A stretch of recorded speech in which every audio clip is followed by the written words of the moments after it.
Bonjour, dans cette vidéo je vous expliquais les bases de la mécanique d'une voiture pour ensuite pouvoir progresser plus simplement dans le cadre de l'apprentissage de la conduite pour le permis de conduire ou pour la conduite accompagnée. Donc dans cette première vidéo, nous allons voir et essayer de comprendre le fonctionnement simplifié d'une voiture pour ensuite pouvoir adapter notre comportement et mieux comprendre le fonctionnement des différents organes d'une voiture. Alors nous allons commencer par une explication assez simple pour visualiser plus simplement. Le moteur fonctionne avec de l'essence et donc plus on lui envoie d'essence en quelque sorte, plus il va avoir une vitesse de rotation élevée. Et cette injection d'essence se fait par le biais de la pédale d'accélérateur. Donc quand j'appuie sur la pédale d'accélérateur, je fournis plus d'essence à mon moteur qui du coup va tourner plus vite. C'est un moteur thermique qui équipe les voitures, que ce soit essence ou diesel. Et la spécificité du moteur thermique, c'est qu'il doit tourner en permanence, donc sauf cas des voitures avec le système start and stop. Mais le moteur tourne en permanence, c'est-à-dire que lorsque je m'arrête à un feu rouge, à une intersection, il n'est pas nécessaire, et d'ailleurs nous ne le faisons généralement pas, de couper le moteur. Donc le moteur continue à tourner, pourtant la voiture n'avance pas.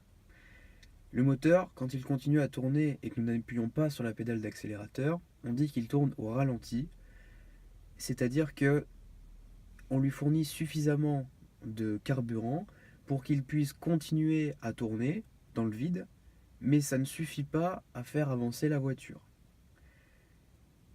Voilà, donc ça c'est une précision sur laquelle on va revenir après. Si j'utilise une voiture courante à transmission manuelle sans équiper de système start and stop, autrement dit la plupart des voitures que l'on peut trouver en France, quand je vais rouler, je vais utiliser ma boîte de vitesse et je vais enclencher un rapport de vitesse.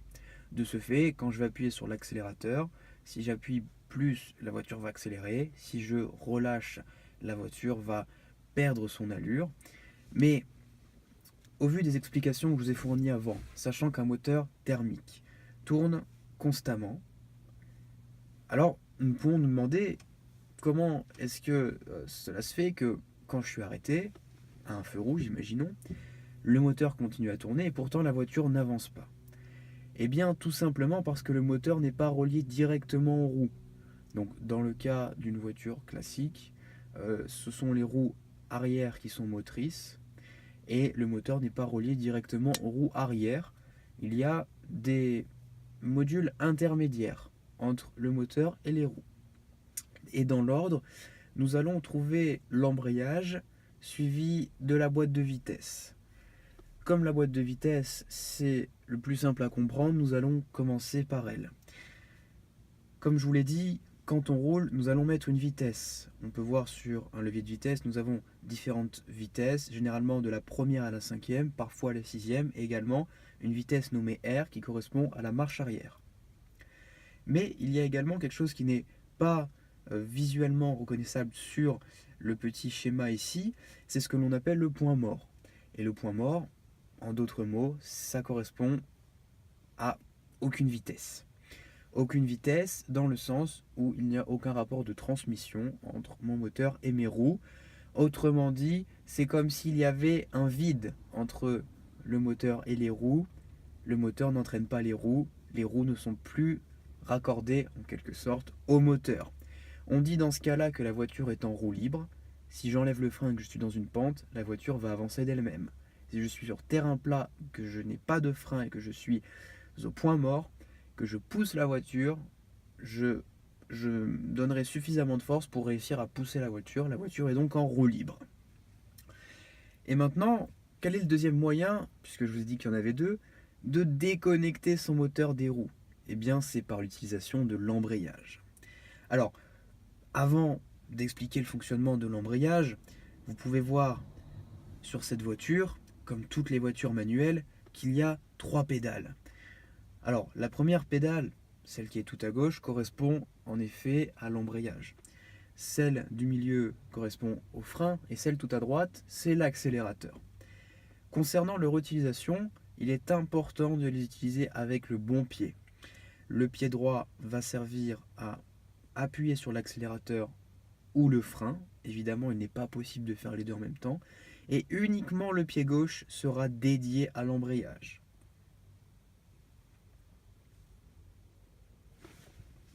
Alors voilà avec un peu plus de précision les pédales de la voiture. Donc ici c'est l'accélérateur et le frein. Donc ces deux pédales s'utilisent uniquement avec le pied droit et l'embrayage s'utilise avec le pied gauche. Lorsque l'on roule et que nous n'avons pas besoin d'utiliser l'embrayage, donc c'est-à-dire qu'il n'y a pas d'arrêt imminent ou il n'y a pas de changement de vitesse, on va reposer le pied. On ne va pas le laisser sur la pédale d'embrayage puisque c'est mauvais pour la mécanique. Même le fait simplement de le laisser poser, ça crée une tension. Et donc on va le laisser poser à droite, à gauche, il y a un petit emplacement prévu à cet effet. L'embrayage est en quelque sorte une pièce mécanique où d'un côté nous allons trouver le moteur et de l'autre côté nous allons trouver la boîte de vitesse. L'embrayage sert tout simplement à déconnecter la transmission entre le moteur et les roues, mais par le biais de la boîte de vitesse. Autrement dit, l'embrayage est une pièce qui sert à déconnecter le moteur de la boîte de vitesse. Donc, quand on dit que j'embraye, c'est-à-dire que j'ouvre les disques de l'embrayage, et quand j'embraye, le moteur continue à tourner, mais le moteur n'entraîne plus ma boîte de vitesse. C'est-à-dire que même si je ne suis pas au point mort, et donc que j'ai un rapport de transmission enclenché, que j'ai une vitesse, que ce soit la première, la seconde, ou peu importe, et que j'embraye, la voiture n'avancera pas. Par contre, si je roulais et que j'embraye, la voiture continuera sur son inertie. Si nous imaginons une route très longue et sur un sol plat, la voiture gardera sa vitesse, mais petit à petit diminuera jusqu'à s'arrêter parce qu'il n'y aura plus de force, puisqu'il n'y aura plus de transmission de cette force du moteur par l'embrayage, par la boîte de vitesse, et tout ça jusqu'aux roues. Donc, deux moyens de déconnecter le moteur des roues et donc de laisser le moteur tourner alors que la voiture n'avance pas, par exemple. C'est donc le point mort, donc qui va s'enclencher avec le levier de vitesse, ou bien l'utilisation de la pédale d'embrayage, qui est la pédale donc la plus à gauche. Alors vous avez certainement déjà entendu cette expression quand on dit que l'on fait caler la voiture ou que l'on fait caler le moteur. C'est peut-être d'ailleurs un peu votre hantise si vous apprenez en ce moment à conduire. Quand on fait caler une voiture, c'est pas très compliqué à comprendre ce qui se passe. En fait, le moteur thermique, tant qu'il a une arrivée d'air et une alimentation en essence, et que on l'embête pas trop, autrement dit qu'on n'est pas là pour l'empêcher de tourner par quelconque moyen que ce soit, il va tourner. Donc, quand on fait caler le moteur, c'est qu'on empêche sa rotation. Mécaniquement, il y a quelque chose qui bloque, il y a quelque chose qui va faire que le moteur, il peut plus tourner, il va s'arrêter. Alors, en fait, c'est simple. On fait caler le moteur quand on a les roues qui sont encore connectées, mais que on bloque les roues pour s'arrêter par exemple, ou qu'on a une vitesse très faible qui va donc être plus faible que la vitesse de rotation minimum que le moteur peut supporter avant de caler. Donc si nous prenons un cas concret, j'arrive à un feu tricolore, ce feu tricolore passe au rouge, je vais donc freiner avec la pédale du milieu, freiner, jusqu'au moment où ma voiture va s'immobiliser. Cependant, ma voiture s'immobilise, donc les roues ne tournent plus. Si je n'ai pas ni débrayé ou bien passé le point mort, un des deux, peu importe, mon moteur sera toujours connecté aux roues, les roues seront bloquées par les freins, les roues seront à l'arrêt parce que la voiture est à l'arrêt, et donc mon moteur va être bloqué par mes roues. par le biais du système de transmission. Donc je vais en fait, en freinant mes roues, je vais freiner la rotation du moteur et le moteur va en quelque sorte s'étouffer. Il ne peut plus tourner, il va donc caler. Donc l'explication du calage est assez simple à comprendre, c'est quand on fait quelque chose qui va empêcher le moteur de tourner comme il faut. Et donc en général, c'est soit quand on s'arrête et qu'on oublie de débrayer puis de mettre le point mort, ou simplement de garder l'embrayage appuyé. Donc dans ces cas-là, si on ne débraye pas ou qu'on n'est pas au point mort, eh bien le moteur va caler. Alors, très important, cela fera l'objet d'autres vidéos. La manipulation de la boîte de vitesse est toujours précédée de l'action de débrayer, autrement dit d'appuyer à fond sur la pédale d'embrayage, avec d'autres choses que nous verrons plus tard. Mais quand je dis que nous devons, pour éviter de caler quand on s'apprête à immobiliser la voiture, quand je dis que nous devons passer le point mort ou utiliser l'embrayage, si vous voulez, le fait de passer au point mort induit le fait d'utiliser l'embrayage.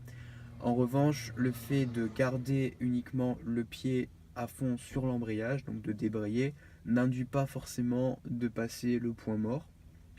C'est-à-dire que pour un arrêt très court, par exemple un stop, je ne suis pas obligé de passer au point mort.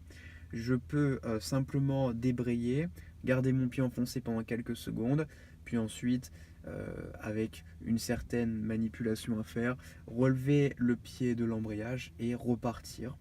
Voilà.